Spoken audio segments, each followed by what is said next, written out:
Il dit. Au pire des cas, c'est le faiseur de roi. Ah oui? Au pire des cas, c'est un faiseur de roi. Au pire des cas. Tey dañuy wax boo xoolee une bipolarisation politique. D'un côté, tu as Benno Bokk Yakaar. Mais est-ce que le peuple n'a pas tourné le dos à Idrissa Seck aussi? Il faut faire attention. Il faut faire attention. Tu as Benno Bokk Yakaar avec le président, mais on ne sait pas est-ce qu'il y va ou pas. Mais que vaut Benno Bokk Yakaar avec un candidat qui n'est pas le président Macky Sall à 11 mois de la présidentielle? Waouh! C'est pas maintenant, 9 mois qu'on va faire les choses. Hein.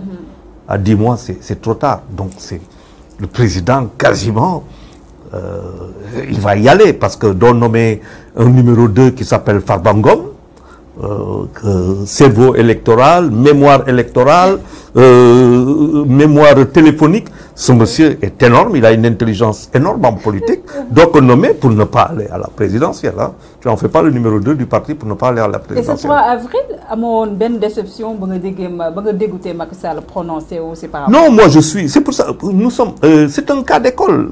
Il faut, on s'amuse à nous faire peur, mais le Sénégal c'est très intelligent. C'est vrai. Il faut juste que passion yi gëna wacc ñi ñi gëna mëna analyser. C'est très intéressant ce qui est en train de se jouer. C'est vrai. Donc le président, il n'a fait pas tout ça pour ne pas y aller. Bon, maintenant, c'est comment faire avaler affaire bi Sénégalais man ma leen waxon duma ko def ma ñew ne leen dama koy def. Wax na fi contexte, waxu contexte la woon mais Sénégalais yi ne tek bu la ñuy toog rek ne tek di la seetaan gis nañ fi Abdoulaye Wade bon yow lu ngi lay xaar. Donc loolu am na donc bu defee loolu Ousmane Sonko de notre côté avec Yewwi Askan Wi c'est Ousmane Sonko. nañ waxante dëgg. C'est Ousmane Sonko xale yi ñu am na ay ndaw yu bëri yoo xamante ne bëgg nañ ko am na ñu bëri ñu ko bëgg. Bon maintenant. De notre côté, il y a 10 mois, mais si, entre-temps, il y a des choses qui se sont passées. Il y a un discours de certains de ces lieutenants qui a secoué un peu le cocotier côté religieux. Voilà, donc, et dans ça, tu as un Idrissa Seck qui est en train, qui est en train de venir. Idrissa Seck, c'est quand même 20% en 2019. Mais on est en 2023 maintenant et la donne a carrément changé. Maintenant, wow, c'est ça que je dis, hein? c'est ce que je dis. Les trucs ont changé, mais maintenant, les Sénégalais sont en train de se poser des questions. Les Sénégalais se posent des questions. C'est vrai. Ils se posent des questions. Si on te dit, bon, Macky, tu nous as dit d'abord que tu vas faire ton mandat de 7 ans, indi à 5 ans, finalement, 7 ans. Mais bon, on a changer la constitution. On a 7 ans. Donc, il faut avoir 2 fois 7 ans, 14 ans, au lieu de 14 ans, on a dit, tu as 17 ans. Parce que bu doon 2 fois 7 ans 2026 lay dem n'est-ce pas léegi nga bëgg ñu yóbbu feneen ñu ne la après nga ñëw nga ne déet damay def réforme constitution bi parce que tout simplement si biir loolu ñu jël lii def lii mais si biir loolu président ñaari mandat nga mën a am munoo def lu ëpp ñaari mandat kenn mënu fi def lu ëpp ñaari mandat ak lu mu mën ci demee te si man lay commencé wax ko fa. c'est après nga war a bëgg ñëw wax leneen Sénégal yi Ousmane Sonko si biir am doole boo xamante ne ñi toog seetaan ko ñëpp si teg seen bët. léegi fii ak février 2023 24 ñu am ñoo xamante ne ñu ngi fii Karim Wade est-ce que dina ñëw pour léegi dem ci benn présidentielle boo xamante ne probablement il va juste peser est-ce que il va prendre ce risque-là de venir alors que avec le Qatar qui est en train de se positionner dans la géopolitique est-ce qu'il n'y a pas un travail et pour voir après loolu yëpp ay xalaat la n'est-ce pas te amnistie bi c'est pas évident comme ñëw léegi Khalifa Sall boo xamante ne il est en train de faire tout un travail de terrain est-ce que aujourd'hui am na benn portée nationale est-ce que am na benn ancrage national on l'a pas mesuré 2019 il n'y a aucun élément de mesure yu lay jox aussi bien pour voilà bon donc on ne sait pas et Karim Wade n'oublions pas que PDS est quasiment divisé en 3 il y a PDS de Macky Sall bon autant pour moi de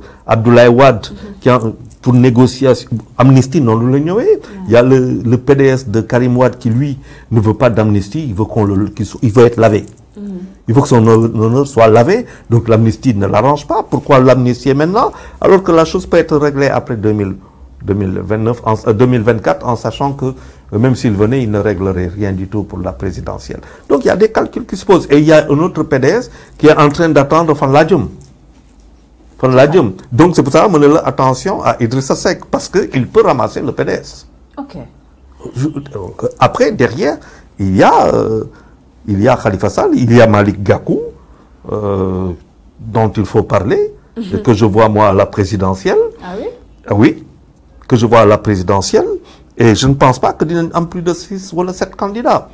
Et il y a l'écueil du parrainage. Durant ces 2 mois, actes yi nga xam ne Idrissa Seck mun koy posé ak lu ñu seetlu moo nekk discours bi di wan Sénégalais yi pour ndax dinañ ko accompagner pour mu indi leen li nga xam ne moo nekk coupe du monde bi fii ak 4 ans ak nuyonte bi nga xam ne mun nañu wax ne amul sax keroog 4 avril bi moom ak kii nga xam ne président de la République Macky Sall.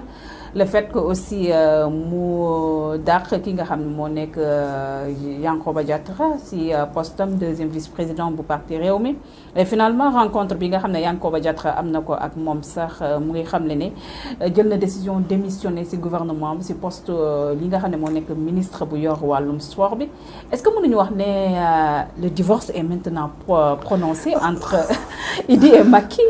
Bon, je dis en février, j'ai dit que Idrissa Seck venait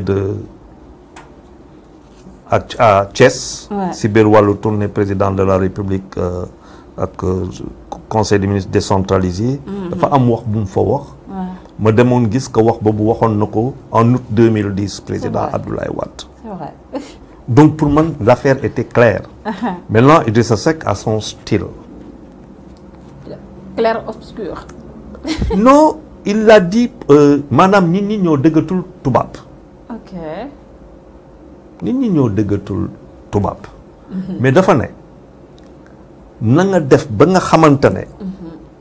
Lamine lu muy wax si yow lu rafet rek la kay siy wax. yow yaa fi waxoon lii. na nga def ba loolu waxu ko mais dafa ne na Lamine yi na nga def ba nga xamante ne Lamine yi bu ñuy wax si yow lu rafet ak lu baax rek la ñuy wax si yow. wax boobu mu doon même chose bu mu waxoon Wade en 2010. C'est clair pour moi. C'est clair. Maintenant nag nit ñi ñoo tollu tey mooy laa wax la homme d'État il a un discours d'homme d'État nit ñi léegi dañ bëgg affaire bi ni que ça soit tranché. Il faut que bu dee on a un sérieux problème. C'est-à-dire on n'accorde même plus à l'autre de dire les choses avec décence, avec correction, politesse, avec, je veux dire, empathie même à la limite. nga xamante ne c'est chez lui à Thiès où le président est venu. loolu am. mu jógee si loolu annoncé benn conférence de presse le 27. Annulé ko après.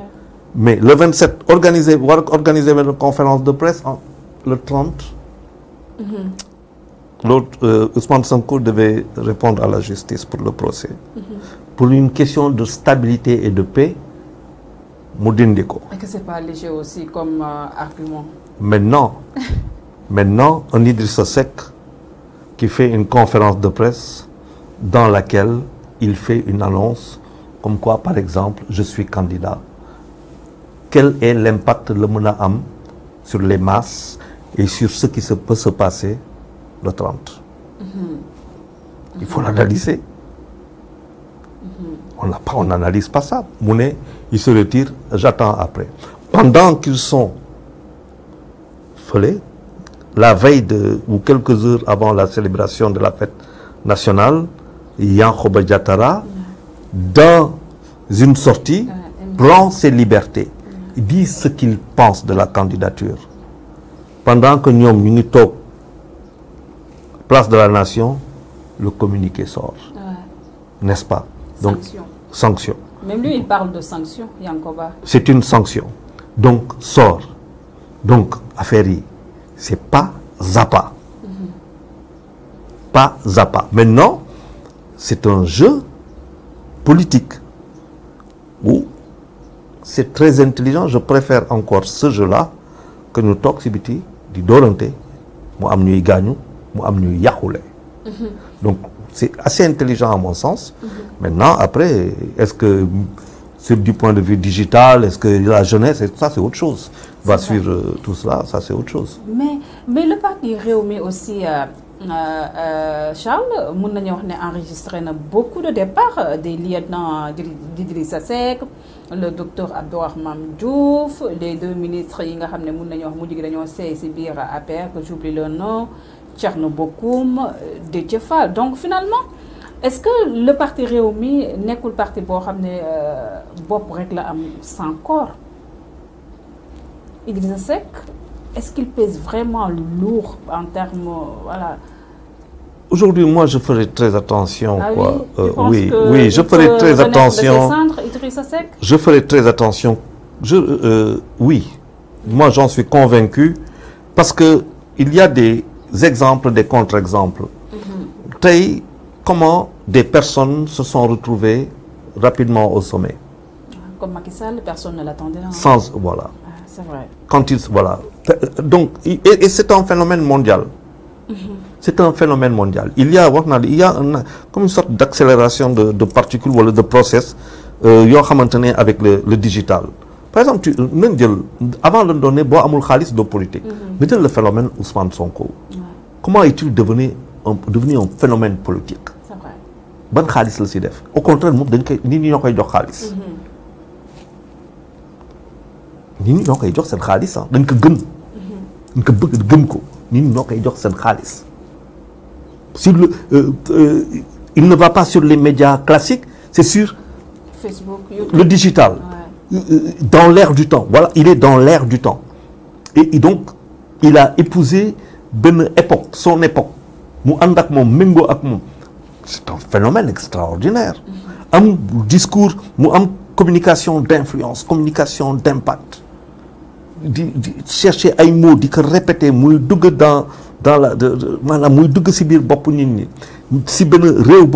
les gens sont un peu perdus. Finalement, est-ce qu'il ne s'est pas perdu aussi dans ses propres propos ou un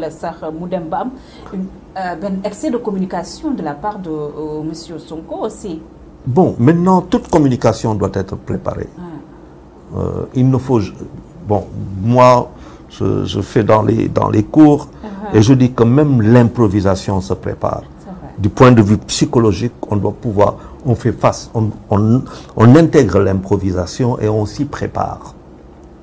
Et on s'y prépare. Venir faire une communication sans avoir waxtaan ak nit ñi lan lay wax lan la dul wax fan la mëna egg fan la dul egg ak yu démé lolu dafa bëri ci politique. Dafa bëri ci politique. Et le mutisme d'Ousmane Sonko après ce verdict?